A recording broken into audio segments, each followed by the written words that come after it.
روزا از دستم در میره تو که تو قلبت از سنگ و شد بام حرف میزنه تصویر تو میخوام فراموش بشه هر چی که شد. الان چند سالی میشه قلب من منتظره داده این مغزرت بین این دوتام که دل انتخاب میسم اهل تهدید و فکر انتقام. بعد تو حس خوب نداره شب و صدا تو سرم هی میپیچه و میره من تو فکرمش جلگیره هوا عکسی جدید نیست ازم رو دیوار دیگه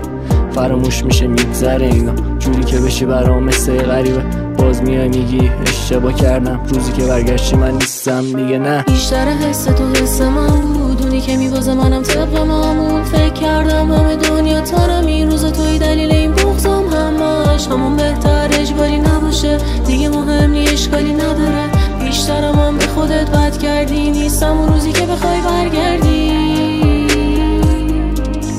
تو بخوای برگردی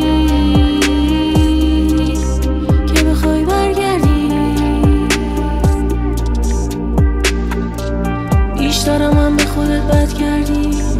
به خودت بد کردی. نمیخوام باز مست باشم هر شب تلو بیفتم از سخر شب این روزا مغزم پر شده از تو کاش میتونستیم شروع کنیم از دو تا که بمونیم تو این حصار غم خیلی دیر شده نداریم که اضافه وقتی نراه پیش مونده نراه پس بهتره ما هم دیگه ندیم ادامه پس دوست داشتم ولی تفاهم نبود میتونستم باشم اما برام خوب نبود یکا کردی هیچ وقت نشه برام معمولی ولی چه میشه که شاید کارمای من بودی قبول دارم منم کمی مریضم ولی ته داستانا همیشه همینم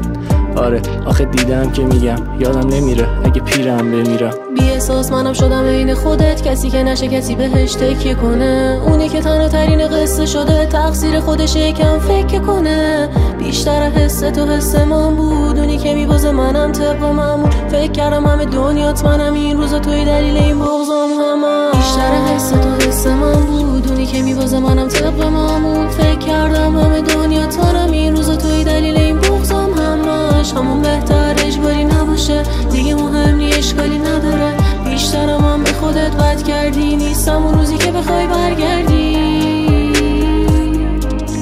تو بخوای برگردی